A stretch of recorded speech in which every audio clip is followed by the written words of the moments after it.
வணக்கம்.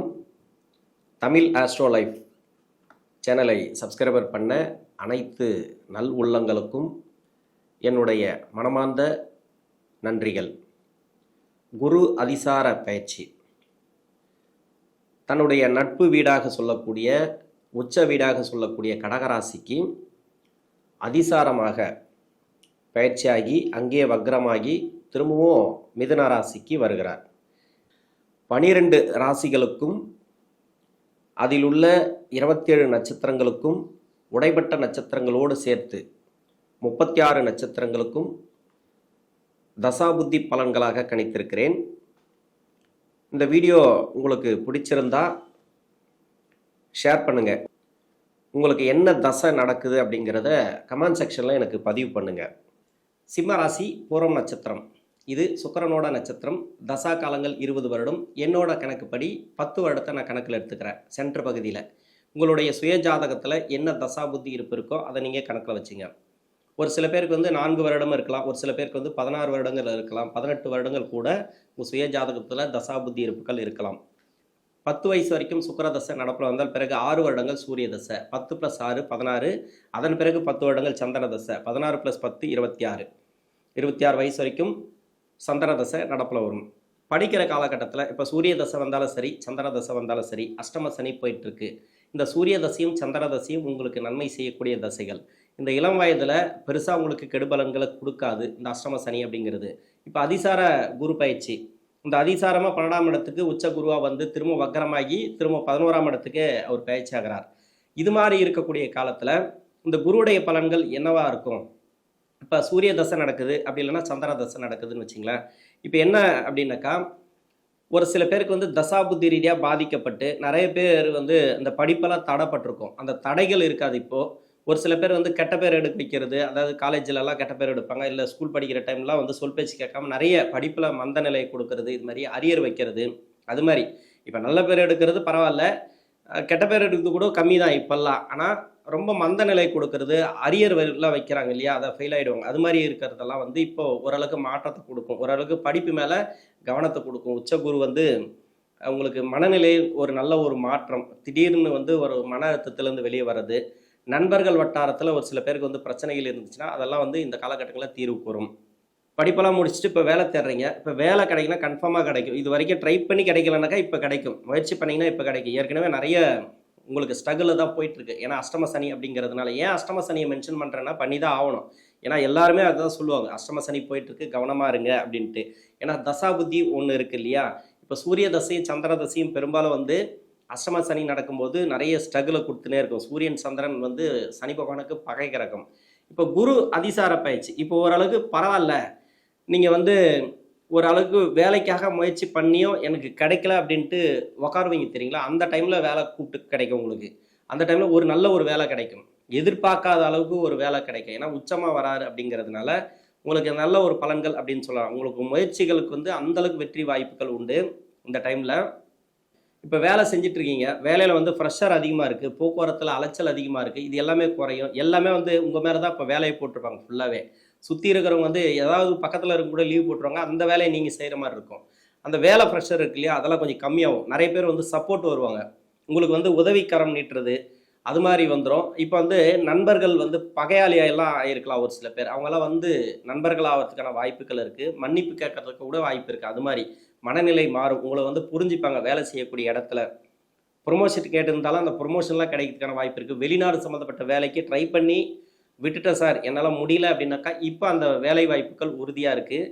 இல்லை வெளிநாட்டிலேருந்து வேறு ஒரு இடம் மாறணும் அப்படின்னு நினச்சிட்டு இருந்தீங்கனாலும் சரி, அதெல்லாம் மாற்றங்களை கண்டிப்பாக கொடுக்கும் இந்த உச்சகுரு. ஏதோ ஒரு மாற்றம் கன்ஃபார்மாக நீங்கள் முயற்சி பண்ணிட்டு இருக்கிறதுல ஒரு நல்ல ஒரு மாற்றம்.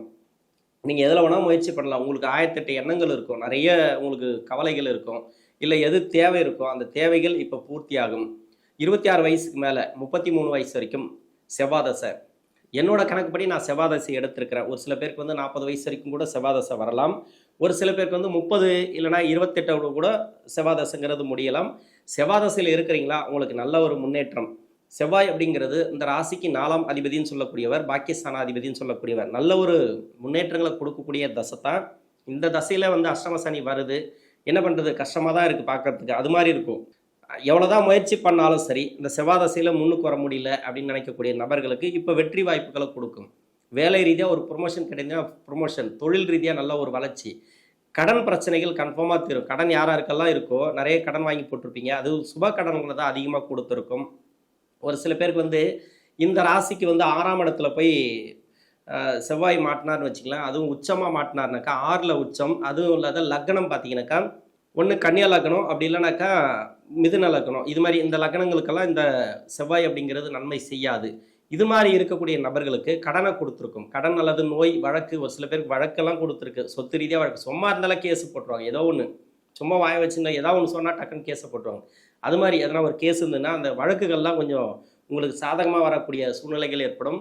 அது மட்டும் இல்லாமல் கடன் பிரச்சனைகள் இப்போ தீர்வுக்கு வரும். இப்போ ரொம்ப நாளாக 2-3 வருஷமாக வேலை இல்லை, ரொம்ப கஷ்டப்பட்டு வரேன் அப்படின்னாக்கா இப்போ அந்த அக்டோபர் 18க்குள்ளே இல்லைனா அக்டோபர் 18க்கு பிறகு உங்களுக்கு வேலை வாய்ப்பு நல்லாவே இருக்குது. வெளிநாடு சம்மந்தப்பட்ட வேலையாக இருந்தாலும் சரி, உள்ளூரில் நீங்கள் வேலை தேடினாலும் சரி, இல்லை வேலையில் இருக்க ப்ரொமோஷன் எதிர்பார்க்குற ப்ரொமோஷன் கிடைச்சிருந்தாலும் ப்ரொமோஷனும் கிடைக்கும், ப்ரொமோஷன் எதிர்பார்த்துருந்தாலும் ப்ரொமோஷனும் கிடைக்கும். அது மாதிரி கவர்மெண்ட்டாக இருந்தாலும் சரி, தனியார் துறையில் இருந்தாலும் சரி, நல்ல ஒரு வளர்ச்சிகள் கன்ஃபார்மாக உண்டு. 33 வயசுக்கு மேலே 51 வயசு வரைக்கும் ராகு தசை. அந்த ராகு பகவானை பொறுத்த வரைக்கும் 10 டீட்டெயில் எடுக்கணும். அதுக்கு வந்து அவ்வளோ டீட்டெயில் இருக்குது. ஏன்னா ராகு பகவானுக்கு வீடு கொடுத்த கிரகம் ராகு பகவானுக்கு மறையாமல் இருக்கணும். வேறு எந்த கிரகத்தோடு சேர்ந்தாலும் அந்த கிரகம் வந்து பகை கிரகமாக இல்லாமல் இருந்துச்சுன்னா சிறப்பு. இது மாதிரி இருந்துச்சுன்னா மட்டும்தான் அந்த தசைங்கிறது உங்களுக்கு நல்லா இருக்கும். அதாவது அந்த வீடு கொடுத்த கிரகம் மட்டும் இல்லாமல் அந்த வீடே வந்து சுபகிரக வீடாக இருந்துச்சுனாக்கா அந்த தசைங்கிறது சிறப்பு உங்களுக்கு. இப்போ பகை கிரக வீடு வந்துச்சுனாக்கா பகை கிரகம் ஆகிடும் இல்லையா, டோட்டலாகவே அது வந்து அந்த 18 வருடங்கள் உங்களுக்கு கெடுபலன்களை கொடுத்துரும். இப்போ கெடுபலன்களை கொடுக்குது, அது மாதிரியான அமைப்பில் இருக்கிறீங்க. ராகுதசையில் ஆரம்பித்ததுலேருந்து உங்களோட வயசுக்கு இப்போ 40 வயசுக்கு மேலே கூட ஒரு சில பேருக்கு வந்து ராகுதசை நடக்கலாம், இந்த பூர நட்சத்திரக்காரர்களுக்கு. அப்படி இல்லை 27 வயசுலேருந்து கூட ஒரு சில பேருக்கு வந்து இந்த தசை நடக்கலாம், ராகுதசை நடக்கலாம். உங்கள் வயசுக்கு ராகுதசை நடக்குதா கொஞ்சம் கவனமாக இருங்க. ராகு அப்படிங்கிறது நிறைய விதிவிலக்குகள் உண்டு, இருந்தாலும் திடீர் அதிர்ஷ்ட வாய்ப்புகளை கொடுக்கும். குரு உச்சகுருவாக வரும்போது நிறைய செலவினங்களை கொடுக்கும். அதாவது செலவினங்க சுப செலவுகள். இப்போ கடன் வாங்க வைக்கும், அது எனக்கு நல்லா கன்ஃபார்மாக தெரியும். எப்படியாவது ஒரு கடனை வாங்கி இன்னொரு கடனை கொடுக்க வைக்கும். கடன் சுமை குறையுமா அப்படின்னாக்கா உங்கள் சுய ஜாதகம் சொல்லணும். ஆனால் பெருசாக வந்து கடனை கொடுக்காது, அது சுப கடன்களாக கொடுக்கும். ஒரு சில பேருக்கு வந்து வேலையில் இருக்கிறீங்கன்னு வச்சிங்களேன், ஒரு சும்மா இல்லாமல் ஏதோ ஒரு ப்ராப்பர்ட்டி வாங்கணும்னு ஒரு கடன் வாங்குவீங்க, அப்படி இல்லைனாக்கா வண்டி வாங்கினதுக்காக கடன் வாங்குவீங்க. அது திடீர்னு வந்து உங்களுக்கு ஏதோ ஒரு இடத்துலேருந்து ஸ்பார்க் அடிக்கும் இல்லையா, அது மாதிரி தோணும். டக்குன்னு ஒரு வண்டி வாங்குறது, இல்லை வந்து ஒரு ப்ராப்பர்ட்டி வாங்குறது, அப்படி இல்லை வீடு கட்டணும் அப்படின்ட்டு ஒரு கடன் வாங்குறது. உங்கள் கையில் ஒரு அமௌண்ட் இருக்கும், அந்த அமௌண்ட் வந்து இன்னும் கொஞ்ச நாள் கழித்து வீடு கட்டிக்கலாம் அப்படின்னு நினச்சிருப்பீங்க. ஏன் இப்போ வீடு கட்டினா எல்லாம் விலைவாசி ஏறிட்டே இருக்குது, இப்போ பண்ணிவிடுவோம், இப்போ வந்து ஒரு ப்ராப்பர்ட்டி வாங்கிடுவோம் அப்படின்ட்டு இப்போ இருக்கிற பணத்துக்கு மேலே ஒரு சில கடன் வாங்கி அதை பண்ணக்கூடிய சூழ்நிலைகள் ஏற்படும். இதில் இந்த ராகுதசை நடக்குதுனாக்கா நீங்கள் உஷாராக இருக்க வேண்டியது எதில் அப்படின்னா குடுக்கல் வாங்கல, கடன் வாங்குறது, கடன் கொடுக்கறது. இப்போ கடன் வாங்குறத பற்றி தான் நான் நிறைய சொல்லிட்டு இருந்தேன். இது வந்து சுப கடன்களாக வாங்கி கொள்ளுங்கள். அதாவது உங்கள் வேலைக்கு ஏற்ற மாதிரி, உங்கள் கைக்கு ஏற்ற மாதிரி ஒரு கடன் வாங்குறது நல்லது. ஆனால் எந்த வருமானம் இல்லாமல் கடன் வாங்காதீங்க. தொழில் செய்யக்கூடிய நபர்கள் புதுசாக ஒரு கடனை வாங்குறதோ, புதுசாக ஒரு தொழில் பண்ணுறதோ இந்த காலகட்டங்களில் வேண்டாம். அதிகப்படியாக கடன் வாங்குறேன் அப்படின்றதுக்காக உங்களுக்கு வந்து வேலையில் இருக்கிறவங்க நீங்கள் கடன் வாங்கலாம், ஒரு வருமானம் வந்துட்டு இருக்கிறதுல கடன் வாங்கலாம், ஒரு தொழில் நல்லபடியாக போயிட்டுருக்கு அப்படின்னாக்கா நீங்கள் கடன் வாங்கலாம். மற்றபடி எதுவுமே இல்லாமல் இப்போ தொழில் வளர்ச்சிக்காக மேலே நீங்கள் கடன் வாங்கினீங்கனாக்கா அஷ்டம சனியில் ஃபுல்லாக மாட்டிக்கினீங்கனாக்கா அஷ்டம சனி முடிகிற வரைக்கும் அந்த கடனை கட்டி முடியாது. நீங்கள் கடன் அப்படின்றது ரொம்ப ரொம்ப மோசமாக இருக்கும். கடன் பட்டார் நெஞ்சம் போல் அப்படின்னு சொல்லுவாங்க இல்லையா, அது மாதிரி கடன் இருந்தாலே வருமானம் வராது. உங்களுக்கு நல்ல ஒரு வேலை வாய்ப்பெல்லாம் இருந்துகிட்டே இருக்கும், தொழில் நல்லபடியாக போயிட்டுருக்கும், கடன் மேலே வாங்கி கொஞ்சம் குவிக்கலாம்னு நினச்சிருப்பீங்க, ஏதோ ஒன்று பண்ணலான்னு நினச்சிருப்பீங்க. ஆனால் வாங்கி வச்ச பிறகு அது தொழிலும் போய்டும், வேலையும் போய்டும். இது மாதிரி பண்ணி விட்டுரும் அந்த ராகு. அதுலேயும் அஷ்டம சரியில்லை. இது ரெண்டுமே மோசமான ஒரு கிரகங்கள், என்ன நடக்கும்னே சொல்ல முடியாது. நீங்கள் கவனத்தில் எடுத்துக்கிட்டிங்கனாக்கா இது பிரச்சனைகள் வராது. அதாவது இந்த ராகு தசையில் இருக்கக்கூடிய நபர்களுக்கு. மற்றபடி உங்களுக்கு சுப கிரக சேர்க்கை இந்த ராகு பகவான் இருந்து சுபகிரக பார்வை பெற்று, அது மட்டும் இல்லாமல் சுபகிரக வீட்டில் இருந்துச்சுனாக்கா இப்போ வேலை வாய்ப்பில் முன்னேற்றம், ப்ரொமோஷன்லாம் கேட்டிங்கனாக்கா அந்த ப்ரொமோஷன் கிடைக்கும். கவர்மெண்ட்டாக இருந்தாலும் சரி, தனியார் துறையில் இருந்தாலும் சரி, இடமாற்றங்கள், அந்த நல்ல ஒரு ஜாப் சேஞ்சஸ் எல்லாம் இருக்குது இல்லையா, அதெல்லாம் இந்த நேரங்களில் நல்ல ஒரு வளர்ச்சிகளை கொடுக்கும். இது வந்து இந்த குரு வந்து ஒரு அதிசார பயிற்சி அப்படிங்கிறது ஒரு ட்ரையல் தான். அடுத்த வருஷம் வர்றது இந்த வருஷமாக வந்துட்டு போகிறார். அடுத்த வருஷம் எப்படி இருக்குன்னு நீங்கள் இப்போ தெரிஞ்சுக்கலாம்.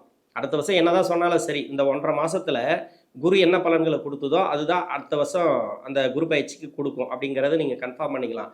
மற்றபடி பார்த்தீங்கன்னாக்கா சுப விசேஷங்கள் வீட்டில் சிறப்பாக கூடி வரும். பசங்களோட வளர்ச்சி நல்லாயிருக்கும், வாரிசுகளோட வளர்ச்சி இந்த காலகட்டங்கள் நல்லாயிருக்கும். 51 வயசுலேருந்து 67 வயசு வரைக்கும் குருதசை. குருதசையில் நீங்கள் என்னென்னலாம் எடுக்கிறீங்களோ அத்தனையும் வெற்றி வாய்ப்புகளை கொடுக்கும். வேலை ரீதியாக இருந்தாலும் சரி, தொழில் ரீதியாக இருந்தாலும் சரி, நல்ல ஒரு வளர்ச்சிகளை கொடுக்கும். இப்போ வந்து குருதசையில் இருக்கிறவங்களுக்கு சுப விரயங்கள், வீடு கட்டுறது, ப்ராப்பர்ட்டி சேர்க்கை, அது மாதிரி நிறைய வந்து உங்ககிட்ட இருக்கிற பணம் வந்து சுப விரயங்களாக தான் செலவாகும். வீட்டில் இருக்கிறவங்களுக்கு வந்து திருமணம் பண்ணி பார்க்குறது, அதாவது வாரிசுகளுக்கு ஏதாவது ரெடியாக இருந்தாங்கனாக்கா திருமணத்துக்கு, அது திருமணத்தை கொடுக்கும் இந்த டைமில். அப்படி இல்லைனாக்கா வேலை வாய்ப்புக்காக, அப்படி இல்லைனாக்கா தொழிலுக்காக அவங்களுக்கு நிறைய நீங்கள் இன்வெஸ்ட்மெண்ட் பண்ணுறதெல்லாம் இந்த குரு தசையில் நடக்கும். குரு அப்படிங்கிறது குரு தசையில் பொறுத்த வரைக்கும் நீங்கள் பயப்பட தலை குரு தசையில் இருக்கிறவங்களுக்கு சிறப்பு. உச்சமாக வரதுனால 12ல் இருக்குது இல்லையா, இப்போ 12ஆம் இடத்துக்கு வராரு இல்லையா, இது வந்து அந்த விரயம் அப்படிங்கிறது நல்ல விரயங்களாக மாற்றிக்கொள்ளுங்கள். தேவையில்லாத வந்து பண விஷயத்தில் மட்டும் கொஞ்சம் கவனமாக இருக்குது. அதுவும் வந்து இருக்குது. ஏன்னா குரு தசைங்கிறது ஒரு சில பேருக்கு வந்து 6, 8, 12 ஆகிய இடங்களில் மறைவு ஸ்தானத்தில் இருந்துச்சுன்னா நிறைய கஷ்டங்களை கொடுத்து தசை பண்ணிட்டு இருக்காரு. அது மாதிரி இருக்கக்கூடிய நபர்களுக்கு கொஞ்சம் கவனமாக இருக்கணும். கொடுக்கல் வாங்கல மட்டுமே நீங்கள் வாங்கிக்கிங்க. பணம் வந்து நீங்கள் கடன் வாங்கி நீங்கள் பண்ணலாம். குரு தசையில் இருக்கிறவங்களுக்கு நல்ல ஒரு வளர்ச்சிகளை கொடுக்கும். ஆனால் கடன் கொடுக்கல கொஞ்சம் கவனமாக இருங்க. போனால் பணம் வராது. அஷ்டம சனி நடக்கிறதுனால அது என்ன மாதிரியான பலன்களை கொடுக்கும் அப்படிங்கிறது உங்கள் சுய ஜாதகம் சொல்லணும். 67 வயசுக்கு மேலே 85 வயசு வரைக்கும் சனி தசை. சனி பகவான் தசை இது அஷ்டம சனி. இதில் ரொம்ப ரொம்ப கவனமாக இருக்கணும். நெகட்டிவாக சொல்கிறேன்னு நினைக்காதீங்க. குரு அதிசாரமாக வரும்போது நிறைய அலைச்சலை கொடுக்கும், வெளியூர் பயணங்களை கொடுக்கும். வெளியூர் பயணங்கள்லாம் நீங்கள் போகிறீங்க அப்படின்னாக்கா ரொம்ப ரொம்ப கவனமாக போகணும். பயணங்களில் ரொம்ப கவனமாக இருக்கணும். உடல்நிலையில் கொஞ்சம் கவனமாக இருக்கணும். உணவு பழக்க வழக்கங்களில் கொஞ்சம் கவனமாக இருக்கணும். ஏன்னா 6ஆம் அதிபதினு சொல்லக்கூடியவர் 7ஆம் அதிபதினு சொல்லக்கூடியவர். இது வந்து நண்பர்கள் வழியில் பிரச்சனை கொடுக்கலாம், கூட்டு தொழிலில் இருக்கிறவங்களுக்கு பிரச்சனை கொடுக்கலாம், வாரிசுகள் வழியில் கொஞ்சம் நெருக்கடியை கொடுக்கலாம் இந்த டைமில். என்னதான் இருந்தாலும் இப்போ ஓய்வில் இருக்கிறீங்கன்னா பரவாயில்ல. இப்போ வேலை செஞ்சுட்டு இருக்கீங்களா, கொஞ்சம் கவனமாக வேலை செய்யணும். தொழில் செஞ்சுட்டு இருக்கீங்கன்னா கொஞ்சம் தொழிலை கொஞ்சம் கவனமாக பார்த்துக்கணும். எல்லாமே உங்களுடைய கண்ட்ரோலில் இருந்தால் சிறப்பு. ஆனால் கடன் மட்டும் இந்த இந்த காலகட்டங்களில் வாங்க வேண்டாம்.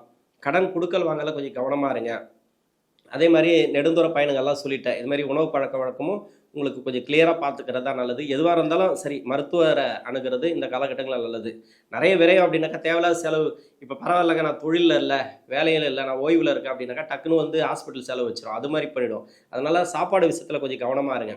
உணவு பழக்க வழக்கங்களில் ஆன்மீக சுற்றுலாலாம் போயிட்டு வர மாதிரி அது மாதிரி ஒரு அமைப்பெல்லாம் கொடுக்கும் இந்த பூர நட்சத்திரக்காரர்களுக்கு. என்னோட கணக்குப்படி நான் 85, 86 வயசு வரைக்கும் சனி தசை எடுத்திருக்கிறேன். உங்களுடைய சுய ஜாதகத்தில் என்ன தசா புத்தி இருக்கோ, அதாவது எப்போ சனி தசை நடக்குதோ அது வரைக்கும், எந்த வயதில் சனி தசை நடக்குதோ அவங்களாம் கொஞ்சம் கவனமாக இருந்தால் இந்த நேரங்களில் நல்லது. ஆனால் வாரிசுகளுக்கு சிறப்பு அப்படின்னு எடுத்துக்கலாம். வாரிசுகள் வழியில் ஒரு சில பேருக்கு வந்து நிறைய மனக்கசப்புகளை கொடுத்துருக்கலாம். 7ஆம் அதிபதி 6ஆம் அதிபதின்றதுனால, இல்லை யாருக்காவது கடனை கொடுத்துருக்கலாம், இல்லை நீங்கள் யாருக்காவது கடன் கொடுத்து வராமல் இருக்கலாம். அதெல்லாம் கொஞ்சம் கவனமாக நீங்கள் கேட்டு வாங்குறது இந்த நேரங்களில் நல்லது. 85 வயசுக்கு மேலே 17 வருடங்கள் புதன் தசை. புதன் இந்த ராசிக்கு 2 குடையவன், 11ஆம் அதிபதி. ஓரளவுக்கு பரவாயில்ல. புதன் தசையில் இருக்கிறவங்களுக்கு மன நிம்மதி கிடைக்கும். ஆன்மீக பயணமெல்லாம் கொஞ்சம் போயிட்டு வருவீங்க. நெடுந்தூர பயணங்களை தவிர்ப்பது நல்லது. போக்குவரத்தில் போகும்போது கொஞ்சம் கவனமாக போங்க. உணவு பழக்க வழக்கங்கள் சனி தசைக்கு என்ன சொன்னனோ அதுதான். இது வயசான காலத்தில் வர தசை அப்படிங்கிறதுனால ரொம்ப ரொம்ப கவனமாக இருக்கக்கூடிய இது. ஏன்னா விரயத்துக்கு வரும்போது என்னென்னா உங்கள் கையில் இருக்கக்கூடிய காசெல்லாம் செலவாகும். அது ஒன்று. இன்னொன்று வந்து தூக்கம் இல்லாத பிரச்சனையெல்லாம் இருக்குது இல்லையா, அந்த தூக்கம் இல்லாத பிரச்சனையெல்லாம் போகும். இப்போ வந்து தூக்கம் நிம்மதியாக வரும். நிம்மதியான தூக்கம். இது ஜீரண கோளாறெல்லாம் இருந்துச்சுன்னா இப்போ கிளியர் ஆகும். ஓரளவுக்கு பரவாயில்ல அப்படின்னு எடுத்துக்கலாம். ஆனால் உணவு பழக்க வழக்கத்தில் கொஞ்சம் கவனமாக இருந்துருங்க. தேவையில்லாத செலவெல்லாம் வைக்கிறதுக்கான வாய்ப்புகளும் கூடுதலாக இருக்குது புதன் தசையில். இந்த சிம்ம ராசியில் இருக்கக்கூடிய பூரம் நட்சத்திரக்காரர்களுக்கு தசாபுத்தி ரீதியாக 12ஆம் இடத்துக்கு வரக்கூடிய குரு பகவான் நல்ல ஒரு மாற்றங்களையும் பொருளாதார வளர்ச்சியை கொடுப்பார், மன நிம்மதியை கொடுப்பார். நன்றி.